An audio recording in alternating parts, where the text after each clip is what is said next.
Ini saya polisi luar angkasa sama Yai ini loh. Emang Fotonya emang tuh. emang emang Ubed aja yang bisa tawadu. Aku juga bisa. Iya, iya, iya.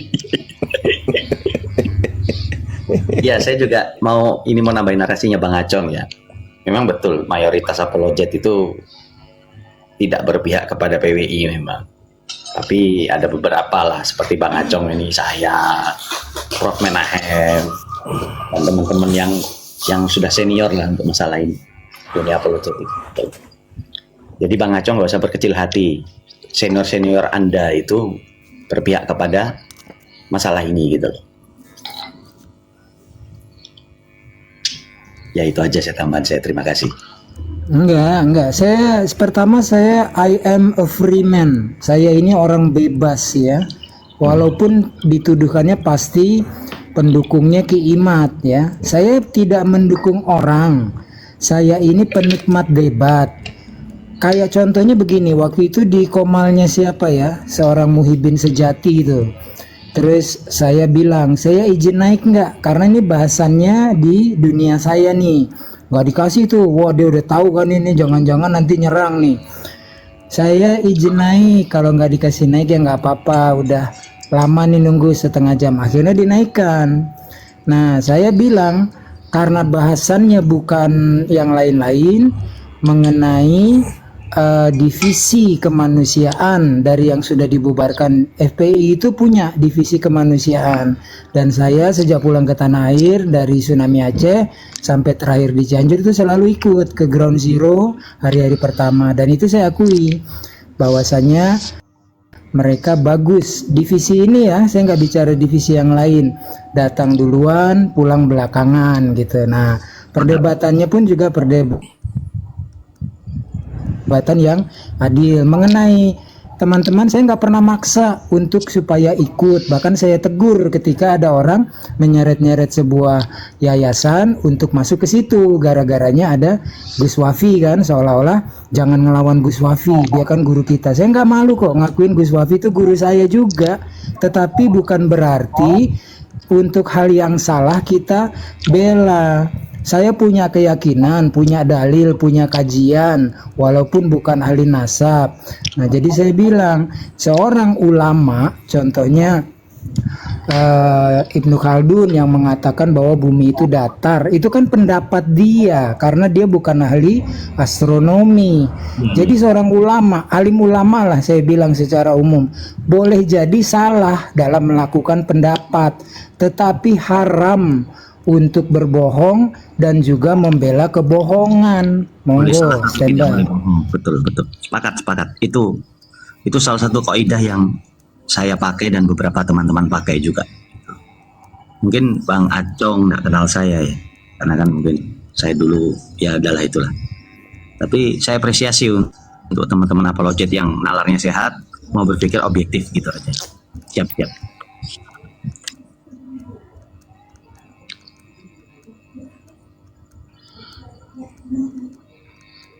Nah, satu lagi teman-teman ya, kita semalam tuh saya bicara ya.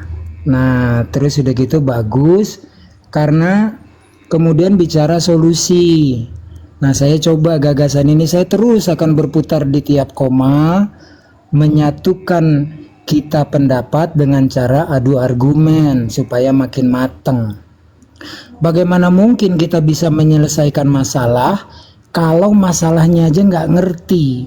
Masalah itu harus didefinisikan dulu dengan detaileringnya, datang dari mana, backgroundnya apa, siapa stakeholdernya, baru kita bisa mendefinisikan, oh masalahnya ini, dokter memeriksa, sakit apa, ini dok, saya badannya panas, gejalanya ini, diperiksa matanya, lidahnya dan sebagainya, tensinya, nah baru dokter mengambil kesimpulan. Jadi dari semua ini ya, yang paling saya syukuri poro kiai terutama yang di pesantren-pesantren sudah tersadar bahwa mereka lebih mulia. Satu kiai lebih mulia dari 7.000 habib yang tidak punya ilmu, apalagi yang gendeng. Ya, itu mereka udah mulai sadar. Rantai ini harus diputuskan. Para kiai harus menunjukkan kepada santri-santrinya, kita ini mulia karena ilmu, bukan karena nasab. Nah, dari situ harus diputus rantainya. Kalau dulu kan santri-santri ngelihat ya kiai gua nggak ada harganya, berarti yang lebih mulia adalah Habib. Ini harus diputus. Terus teman-teman semua yang sering buka komal, teman-teman di bawah modalnya jempol. Ada orang bikin VT reposting, ada orang bikin VT reposting, terus begitu. Jadi nggak perlu hal-hal yang besar. Satu, pesantren sebagai ujung tombaknya benteng umat. Yang kedua, kita seluruh rakyat reposting, biar mereka nggak bisa tidur, makan tak enak, pun tidak lancar, ngudut pun kebalik-balik, yang baranya masuk mulut. Standby. Iki Kang Mas Yai ketawa-tawa aja kalau saya ngomong serius dikit. Males aku kalau dengerin ngomong lu serius. Males aku. Tapi Bang Acong, enggak, gini loh Bang Acong, kita nih udah agak ngerem-ngerem, kayak Yai Syarif juga ngerem-ngerem. Itu kita paham, jangan sampai nanti pihak ketiga tuh asik ya. Nah, Guru Gembul juga udah di depan mereka sendiri loh udah bilang, udah deh nggak usah diskusi lagi, yang penting perbaikin akhlak. Ternyata mereka makin menjadi. makin jadi gitu loh. Bukan kita takut, enggak gitu loh. Maksudnya kita tahu lah gitu. Gitu. Kan udah jelas itu narasi dari namanya Guru Gembul tuh mengatakan apa ya? Introspeksi diri lah gitu. Iya. Saking hebatnya ilmu mereka itu sampai minta pertolongan para jonglosnya. Dari sekian banyak narasi yang disampaikan guru. Siapa tuh yang ngomong tuh? Siapa tuh yang ngomong ya? Jadi teman-teman yang di atas sama yang di bawah itu kita harus wajib hukumnya fardu ain meneladani Gus Wafi dan Gus Rumail yang siang malam membela negara Yaman tanpa pamrih, perih. Ya, masa kalau mereka berdua dengan setianya membela negara Yaman, kita yang punya leluhur pejuang, alim ulama, tidak mau bela Ibu Pertiwi. Jadi kita harus meneladani itu dua orang itu. Membela Yaman mereka, kita membela Ibu Pertiwi. Standby. Dari 1 jam lebih yang dinarasikan Guru Gembul di gedung RA, saya mendapati kalimat yang simpel. Jadi yang disampaikan Guru Gembul adalah metodologi nasab baklawi itu tidak ilmiah dan bersifat subjektif. Poinnya di situ. Selain dari poin ini, Guru Gembul itu mewakili apa yang dirasakan oleh sebagian besar masyarakat Indonesia terkait dampak dari perilaku, perbuatan, sikap yang selama ini sudah dilakukan oleh beberapa habib, baik itu penghinaan, pendawiran, persekusi, dan lain sebagainya. Tokoh-tokoh penting garis miring ulama yang ada di Indonesia tidak sedikit yang mendapatkan cacian, makian di ruang publik. Kita urut: Kiai Haji Abdurrahman Wahid, Presiden RI, cucu pendiri Nahdlatul Ulama, dibilang buta mata, buta hati.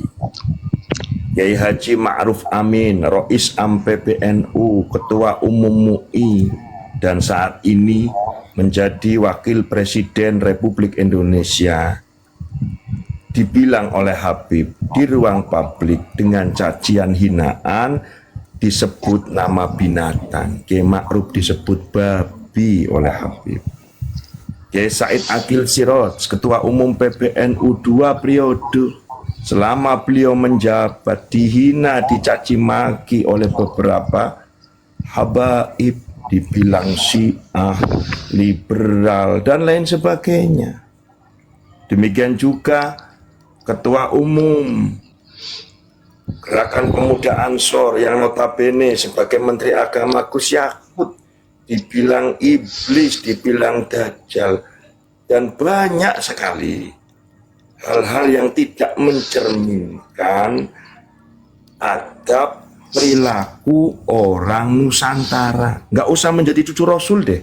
Akhlak perilaku orang Jawa aja nggak punya. Akhlak perilaku orang Indonesia aja nggak ada.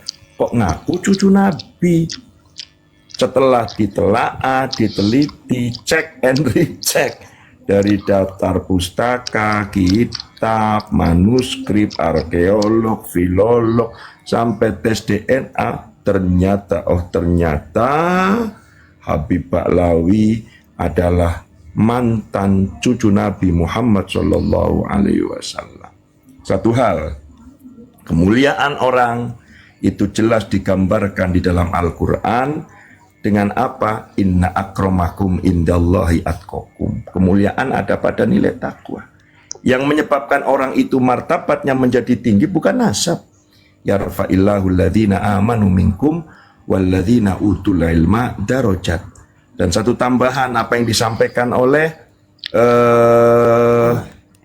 Al-Imam Abi Hamid Muhammad bin Muhammad Al-Ghazali di dalam kitab Ihya. Saya terjemahkan saja. Barang siapa yang merasa bangga atas kemuliaan dan ketakwaan bapaknya, itu seperti sebagaimana bapaknya yang sudah makan kenyang sementara dia tidak makan merasa kenyang. Sebagaimana bapaknya yang seger habis minum padahal dia nggak minum tapi sudah merasa terwakili segarnya bapaknya yang sudah minum. Ini kan lucu. Nggak makan merasa kenyang, nggak mulia merasa mulia. Innal fata laisal fata mayakulu ha abi walakinal fata mayakulu ha anada. Jadi yang dinamakan laki-laki sejati itu bukan yang mengatakan itu loh bapakku, itu loh kakekku, sementara dirinya gedabrus. Tetapi laki-laki sejati adalah yang mengatakan ini loh gue acong gitu loh. Demikian saudara, terima kasih. Mantap surantap. Nggak boleh mengkritik, sama dengan iblis lo mengkritik. Dia blubur gak punya otak lo. Bukan gue yang ngomong lo ya Sarip.